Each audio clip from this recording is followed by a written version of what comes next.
નમસ્કાર મિત્રો, આજે સરસ મજાના છોડ એવા મની હોત કે જે મોગા તરીકે પણ ઓળખાય છે એની આપણે વાત કરીશું। મિત્રો, આપ જે જોઈ રહ્યા છો એ વેરીગેટેડ મોગો છે, મની હોત પણ કહેવામાં આવે છે। સરસ મજાનો આ મની હોતનો પ્લાન્ટ છે।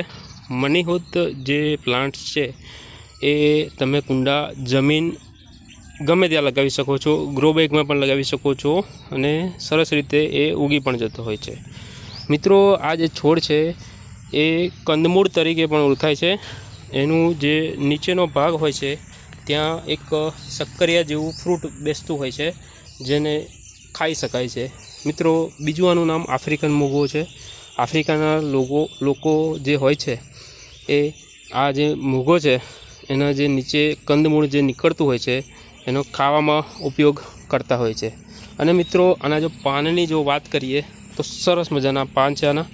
આપ જોઈ રહ્યા છો એમ જુઓ, આ મારા હાથ કરતાં પણ મોટા પાન છે અને પીળો કલર, ગ્રીન કલર અને થોડો લાઇટ પીળો કલર એટલે કાચો પીળો કલરનું કોમ્બિનેશન છે। સરસ મજાનું આ છોડ છે।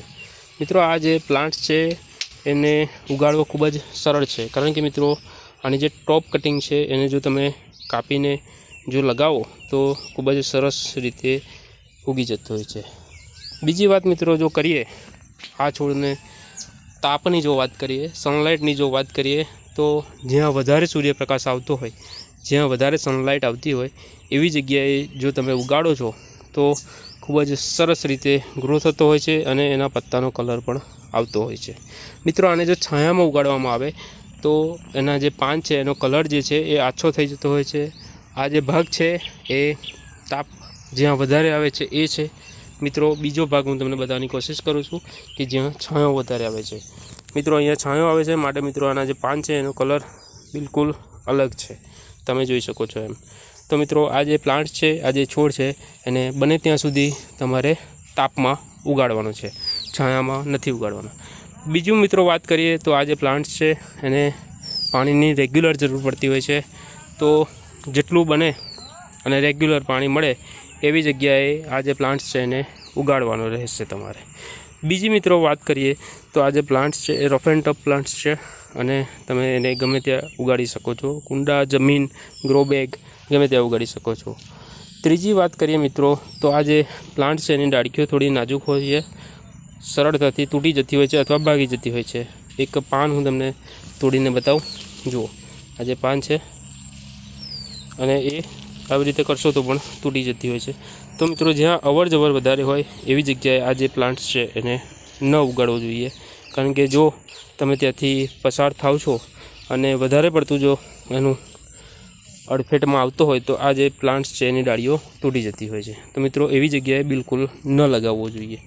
ત્રીજી વાત કરીએ મિત્રો તો જ્યારે પણ તમારે આ પ્લાન્ટ્સ જો તમારે કટિંગથી ઉગાડો છો તો કમ્પ્લીટલી જે ગાર્ડન સોઇલ છે, ગાર્ડન મિક્સચર જે છે એ રેડી કરીને જ તમારે લગાવવાનું રહેશે, જેની અંદર તમે માટીની સાથે કોકોપીટ, વર્મી કમ્પોસ્ટ, વર્મિક્યુલાઇટ, પરલાઇટ આ જે 5 મીડિયા છે એ તમામને ભેગા કરી અને ગાર્ડન સોઇલ બનાવ્યા બાદ એને ઉગાડજો।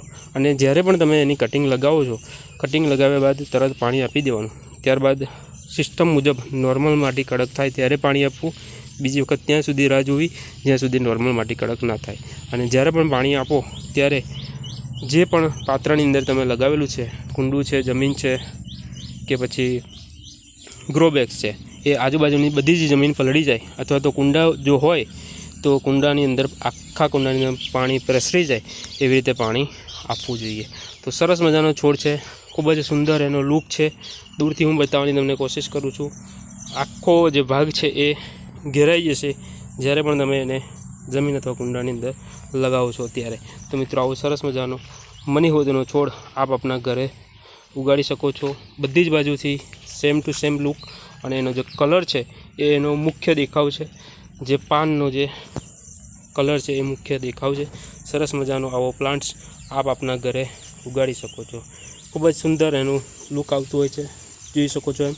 અને કુંડા અને જમીનની અંદર ખૂબ જ સરળતાથી તે ઉગી જતો હોય છે, માટે મિત્રો તેને તમે ઘરે પણ લગાવી શકો છો। ઇઝી ટુ ગ્રો છે, ઇઝી ટુ કેર છે અને વધારે પડતી કોઈ એક્સ્ટ્રા કેરની એને જરૂર પડતી હોતી નથી.